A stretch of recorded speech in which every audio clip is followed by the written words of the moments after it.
అందరికీ నమస్తే, నేను మీ Ashok Kumar. Welcome to our channel. ఇక్కడ పేపర్లో ఈరోజు వచ్చినటువంటి ప్రధానమైన ఆర్టికల్ వచ్చి వైసీపీ బుక్కి ఆటకట్టు. ఈ మధ్య చూస్తూనే ఉన్నాం బెట్టింగ్ యాప్ల గురించి. దేశంలో ఎక్కడ పట్టినా చర్చ, ముఖ్యంగా మన ఆంధ్ర రాష్ట్రాల్లో. ఎందుకు ఈ చర్చ అంటే ఐపీఎల్ కూడా వచ్చినది. ఐపీఎల్ వచ్చిందంటే ప్రతిరోజు వేల కోట్ల టర్న్ ఓవర్ అంటూ జరుగుతూ ఉంటుంది ఇండియాలో. దీన్ని రూపం ఆపడానికి అనేక ప్రయత్నాలు అంటూ జరుగుతూ ఉన్నాయి. దానిపైన కథనం ఏంటంటే వైసీపీ బుక్కి ఆటకట్టు. అసలు ఈ బెట్టింగ్కి సంబంధించి నెల్లూరుకు సంబంధించిన వైసీపీలో ఇంతకుముందు ఉన్నటువంటి ప్రధాన నాయకుడు ఒకడు ఉండేవాడు. ఈ రోజున ఆయన బెట్టింగ్ నడుపుతున్నాడో లేదో మనకైతే తెలియదు, కానీ అదే కోవలో ఒక వ్యక్తి, ఈయన పేరు పవన్ కుమార్. ఈయన ఆట కట్టించారంట. ఈయన ఒక ఎంపీటీసీ కొడుకు అని చెప్తున్నారు. ఇక్కడ ఐపీఎల్ బెట్టింగ్లో అవనిగడ్డ ఎంపీపీ కుమారుడి అరెస్టు.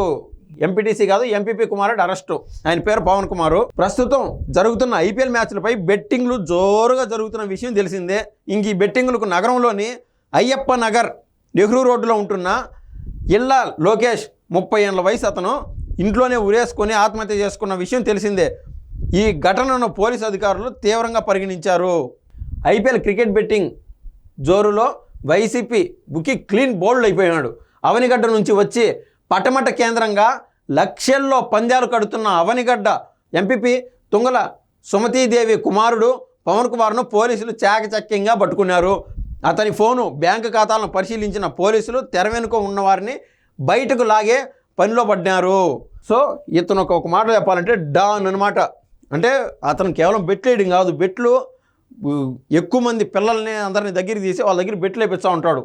అవనిగడ్డ నుంచి వచ్చి పటమట కేంద్రంగా బెట్టింగ్లు, బ్యాంక్ ఖాతాలో భారీ నగదు నిల్వలు. ఆ డబ్బంతా పందాలదేనా? పవన్ కుమార్ ఖాతాలో ఉన్న భారీ నగదు నిల్వ ఎవరిదన్న దానిపై పోలీసులు కూపీలాగుతున్నారు. బెట్టింగ్లో గెలిచిన వారికి చెల్లించాల్సిన మొత్తంగా పోలీసులు భావిస్తున్నారు. ఈ మొత్తం తన కష్టార్జితంగా పవన్ కుమార్ చెబుతున్నట్టు తెలిసింది. గోపయ్య బ్యాంక్ ఖాతా నుంచి డబ్బులు లావాదేవీలు జరుగుతున్నట్లు తెలుస్తోంది. ఈ మొత్తం వ్యవహారంపై పోలీసు అధికారులు త్వరలో అధికారికంగా వివరాలు వెల్లడిస్తారని సమాచారం. ఈ వైసీపీ బుక్కి ఆటకట్టు ఎట్ట చేశారంటే బెట్టింగ్ నెట్వర్క్ను ఛేదించడానికి ప్రత్యేక బృందాన్ని నియమించారు పోలీసులు. బుకీలపై నిఘా పెట్టారు.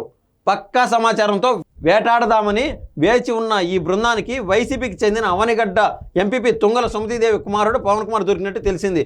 అతడు విస్తరించిన నెట్వర్క్ ద్వారా కృష్ణా జిల్లాకు చెందిన మరో బుకీని అదుపులోకి తీసుకున్నట్టు సమాచారం. సో ఈ బెట్టింగ్ యాప్లే కాదు, బెట్టింగ్ యాప్లో మనం చూసాం శ్యామల ఏ విధంగా అయితే జరిపిందో. ఇది ఇవాళ ముఖ్యమైన సమాచారం. ధన్యవాదాలండి.